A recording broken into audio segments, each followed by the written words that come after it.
અરવલ્લીમાં ભીખાજી ઠાકોરના સમર્થનમાં આક્રોશ આસમાને પહોંચ્યો। મોટી સંખ્યામાં ભાજપના નારાજ કાર્યકર્તાઓ કમલમ પહોંચ્યા અને ભીખાજીને ટિકિટ આપવા ઉગ્ર માંગ કરી। કાર્યકર્તાઓના ઉગ્ર વિરોધ પ્રદર્શનને લઈ જિલ્લા ભાજપે તમામ બેઠક રદ કરી તો બીજી તરફ કાર્યકર્તાઓએ ભાજપનો ખીસ પહેરી ફરી ભીખાજીને ટિકિટ આપવાની માંગ કરી। જોકે કાર્યકર્તાઓને કમલમના દરવાજા બહાર જ અટકાવ્યા। કાર્યાલયના દરવાજા બંધ કરીને પોલીસે દેખાવકારને અટકાવવાનો પ્રયાસ કર્યો।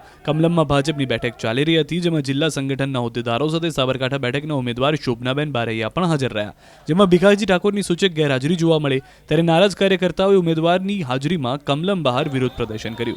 ભીખાજીના સમર્થકોએ અરવલ્લી ભાજપના કાર્યાલય બહાર વિરોધનો વંટોળ ઉભો કર્યો।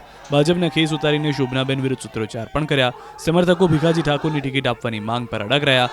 વિરોધ કરતાઓએ શોભનાબેનના આયાતી ઉમેદવાર ગણાવ્યા। સાથે જ ભીખાજીની ટિકિટ નહીં મળે તો ચૂંટણી બહિષ્કારની પણ ચીમકી ઉચ્ચારી। આ તરફ ભીખાજીના સમર્થકોની સાથે નવા ઉમેદવાર શોભનાબેન બારૈયા પણ ડરી ગયા। ભીખાજી ઠાકોરના સમર્થકના વિરોધના પગલે ભાજપના ઉમેદવાર શોભનાબેન બારૈયાને કાર્યાલયના પાછળના દરવાજાથી ભાગવું પડ્યું હતું।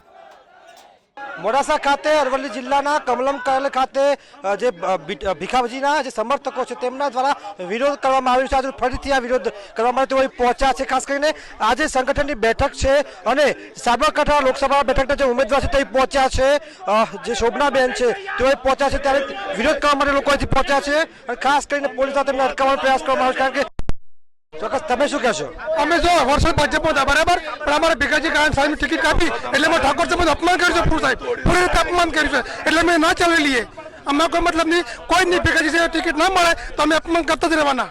ચોક્કસ આમાં જોઈ શકો છો કે સમજાવવાનો પ્રયાસ કરવામાં આવી રહ્યો છે અને કાર્યકરો દ્વારા જે વિરોધ પ્રદર્શન કરવામાં આવ્યું છે। અંદર બેઠક ચાલુ છે ભારતીય જનતા પાર્ટીની। અહીં જે દરવાજો છે કમલમ કાર્યાલય તે બંધ કરી દેવામાં આવ્યો છે। ભારતીય જનતા પાર્ટીએ પહેલા ભીખાજી ઠાકોરને ટિકિટ આપી હતી અને એમને પ્રચાર કર્યા પછી 9 દિવસ પ્રચાર કરીને જે ટિકિટ પાછી ખેંચી છે એના સમર્થનમાં અરવલ્લી કાર્યાલય આવી પહોંચ્યા છીએ અને ભારતીય જનતાના એક નાનામાં નાનો પાયાનો કાર્યકર્તા છીએ અને અમને જો કમલમના અંદર ઓફિસમાં પહેવા નથી દેવામાં આવતા એનો અમને સખ્ત વિરોધ કરીએ છીએ। અને આયાતી ઉમેદવાર જે શોભનાબેન બારૈયા કે જે પાર્ટીના કાર્યકર્તા નથી અને એમને સક્રિય સભ્ય પણ નથી, જેઓ અગાઉ અઠવાડિયામાં જ રાજીનામું શિક્ષિકાઓનું રાજીનામું મૂકીને તેમને ડાયરેક્ટ જો ટિકિટ આપવામાં આવતી હોય તો ભારતીય જનતા પાર્ટીને એવું કહેવું છે જે 20 કે 25 વર્ષ પાર્ટી માટે જેને મહેનત કરી છે, જો એવા કાર્યકર્તાની કદર ના થતી હોય તો આવનારા દિવસમાં કોંગ્રેસમાંથી આવેલા ઉમેદવારો આ પાર્ટીને લઈ લેશે અને ભારતીય જનતા પાર્ટીના કાર્યકર્તાઓને ઘરે બેસી પડશે। આવા બી સમીકરણો સર્જાય છે એટલે મારે તો એક જ કહેવું છે, ફરીથી ભારતીય જનતા પાર્ટી ટિકિટ ભીખાજી ઠાકોરને આપે અને અમને જંગી બહુમતથી અમે જીતાડીશું એવી ખાતરી આપીએ છીએ। આયાતી ઉમેદવાર આજે